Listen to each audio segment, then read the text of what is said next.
Assalamu alaikum, peace be upon you, and thank you for watching.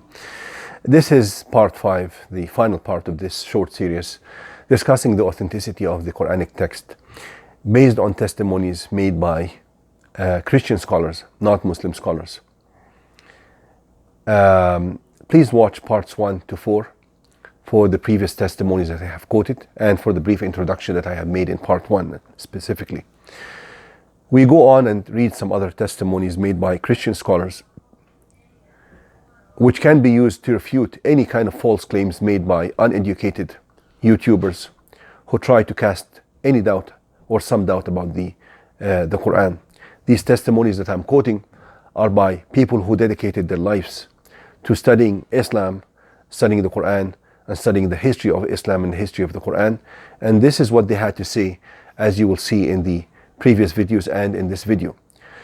The following scholar I'm quoting is Ram Landau, a professor of Islamic studies at the University of the Pacific. He says, "It became the task of Muhammad's secretary Zayd ibn Thabit," and as I mentioned in previous videos, Muhammad's secretary or scribe, head scribe, Zayd ibn Thabit, was in charge of writing down the Quran immediately as it was revealed to Prophet Muhammad, then uttered by the Prophet Muhammad. He would write down everything.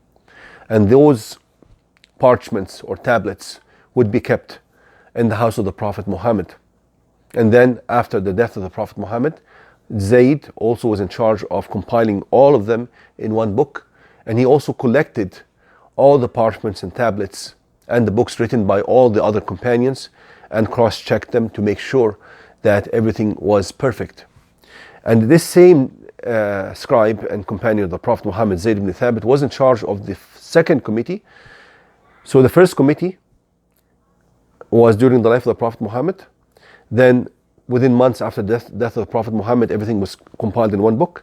Then the third committee came during the life of the son-in-law of the Prophet Muhammad, who was married to his daughter, and he was the third ruler after the Prophet Muhammad.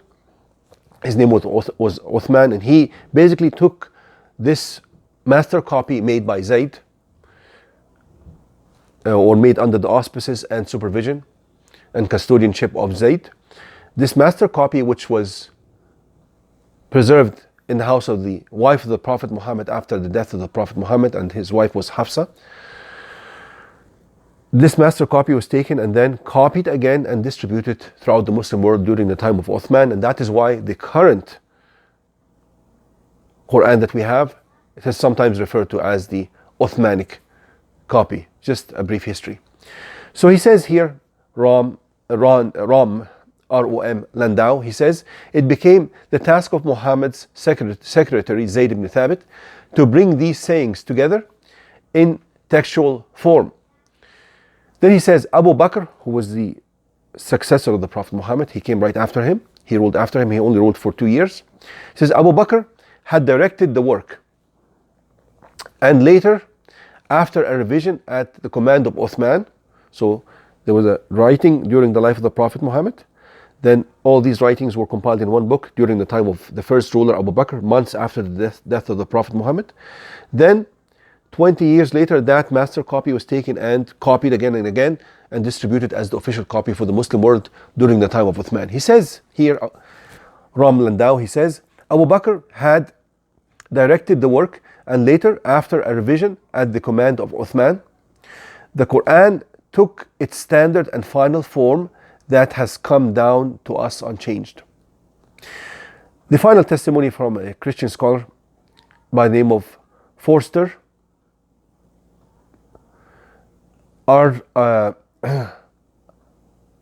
Arbuthnot, a notable British Orientalist. He says, a final and complete text of the Quran was prepared within 20 years after the death of the Prophet Muhammad, and that is during the lifetime of Uthman. Because Uthman basically took the master copy that was prepared during the life of the Prophet and he made copies of it and distributed it. And that was about 20 some years after the death of the Prophet Muhammad. We had this official copy distributed throughout the Muslim world. He says, and that this copy has remained the same, without any change or alteration, by enthusiasts, translators, or interpolators up to the present time. So that same Quran that was the master copy, that was written down during the life of the Prophet Muhammad, collected in one book, right, months after the death of the Prophet Muhammad, and then copied and distributed to the Muslim world, has remained unchanged up to this present time. He says it is to be regretted that the same cannot be said of all the books of the Old and New Testament. And that is a fact. This is a confession made by a Christian scholar. It is not a claim made by Muslims, because these are facts that cannot be doubted. If you look at academic Christian scholars and their publications that they are making today, none of them doubt the fact that the Christian texts have been altered, changed. Many texts have been omitted from the canonical Bible that we have today. There were numerous Gospels and numerous Bibles that the early church fathers, within the first 200 years after the coming of Jesus, decided to omit and discard out of the canon. And different church fathers had different canons, had different choices of different books, and different Christian sects, rival sects, had different copies or different versions of the same books that we have today. It is a huge chaos. I will just show you some of the Christian books that I would recommend that you read. This book by Bart Ehrman, for instance, the Lost Scriptures, it shows the different non-canonical Gospels, numerous ones. And then you have the non-canonical Acts of the Epistles of the Apostles. Then you have the non-canonical epistles and related writings. All these were discarded and not included in the Christian canon of today. And there's no specific basis why such books were omitted or not included, because many of those books were actually quoted by the early church fathers and were considered as authoritative. But the Christian text, the canonical text, has been evolving. It evolved over a period of 400 years. Books added and books omitted, books that had different variations and different versions, belonging to different sects, every sect calling the other sect as a heretic and banning their books. But the victor at the end, who called themselves Orthodox Christians, basically called everybody else a heretic. But before that, during these 200 years of rivalry and wars between these different sects, each sect thought that they were the Orthodox Christians. They were on the right path, and everybody else was a heretic. But the final victors called themselves Orthodox and labeled everybody else as a heretic. Anyhow, the non-canonical apocalypses and treaties and different canonical lists made by different church fathers, Origen, Eusebius, Athanasius, and so on. This is a book that I would recommend. Another book that talks about the same topic is The Forbidden Texts. It's a huge book. Again, it mentions the different Gospels and the different books that were not included in today's Bible. Just to mention a few names for you: the Gospel according to Peter, you will find it here. The Gospel of the birth of Mary, the Gospel called the Proto-Evangelion, the first Gospel of the infancy of Jesus Christ, the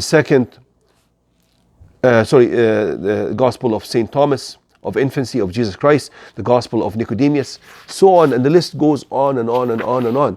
Which one of those Gospels contained the actual teachings of Jesus? Because each sect which adopted each one of these Gospels thought that they had the official and authoritative and genuine and true teachings of Jesus. But the victor eventually chose these 4 Gospels and shaped the Christian world of today. Other examples of books I would recommend: Jesus Interrupted, that talks about the contradictions within the canonical Gospels today. The Lost Christianities. This book here talks about the different Christian sects that existed and were considered to be the prevailing sects in the first 200 years, such as the Ebionites, or who were called the Jewish Christians, who were the true followers of the disciples of Jesus. They had the true teachings, the monotheistic teachings of Jesus Christ. The Ebionites and also the Nazarenes. So please read about those people, because if you look at their beliefs and their practices, you will not find much of a difference between what they believed and what they practiced and what Muslims today believe and practice. Because the message of all the prophets is a one message. From the time of Adam through all the prophets, Abraham, Moses, Noah, and all these prophets down to Jesus, it's only one monotheistic religion. Please read The Many Faces of Christ by Philip Jenkins, an important book as well, talking about the evolution of the Christian belief and Christology. Please read Misquoting Jesus, showing how the gospel and the Bible has been changed over time. This is by Bart Ehrman. Please read How Jesus Became God by Bart Ehrman as well. And these people who wrote these books are not lay people.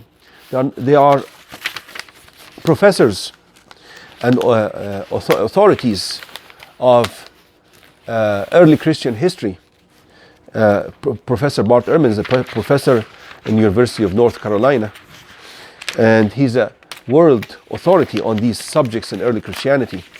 Please, if you don't have time to read the books, just watch their lectures on YouTube. Another book here by Bart Ehrman, Forged. And there are just so many of them. This is just an advice, a sincere advice to anybody searching for the actual, true, authentic Word of God, to go back and do your own research. I'm not asking you to believe in my claims. I want you to go back and do your own research. A very good book that will help you in this subject. Actually, two books. And a very important book is written by a renowned Muslim scholar. Name is Sami Amiri. The title of this book is Hunting for the Word of God. It will reveal all these facts to you. Another book here I'd like to, I'm not sure if I have it right now, 1 second.